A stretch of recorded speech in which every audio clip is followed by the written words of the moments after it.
Hello and welcome to another fun-filled edition of Adam's Music Box, where it was on this week in the year 2000 when the world was supposed to end, that Britney Spears became the top-selling female artist of all time at the time with the release of her second album, Oops, I Did It Again.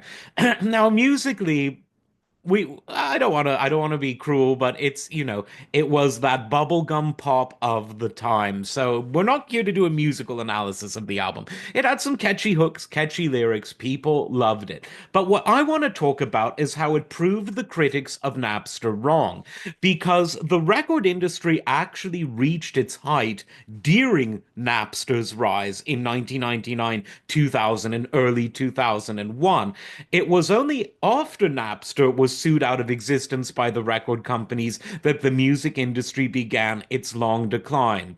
So, why might this be? Well, in business, there's generally always a delay between an action and the financial realities of that action taking place. So, under that theory, the music industry may have been right.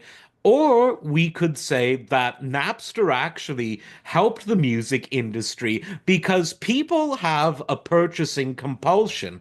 They do ultimately want to own things, which is why even today in the era of legal streaming and legal downloads, you have a revival of physical formats, mainly with the LP record, but you're also seeing some mini niche revivals of the CD and even the cassette tape. But the point is, when you really like something in 2025, you're definitely going to have it on your Spotify playlist.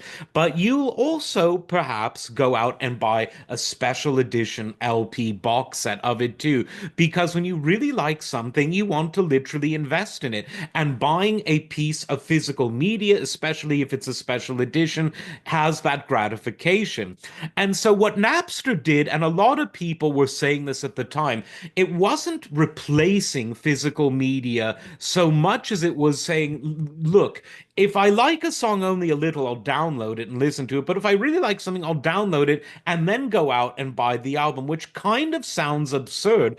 But the statistics of the years 1999 and 2000, when the music industry was at its commercial peak, actually bear this out because loads of youngsters were downloading this album's tracks on Napster, but they were also buying it in record numbers with allowance money, with their parents' money. I mean, I'm sure older people bought it too, but this was a teeny bopper album.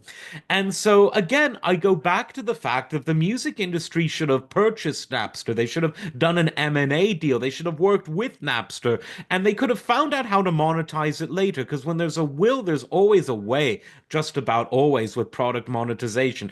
Instead, they sued it out of business. Napster clones kept popping up, and as I've said on this channel many times, the music industry then became subservient to the tech industry because Steve Jobs from Apple said, look, either you completely die or you have to surrender your dominance and do things the Apple way, which meant selling every song for a buck and you could download them separately. No need to bundle them as albums. The music industry kicked and screamed, but eventually they did acquiesce.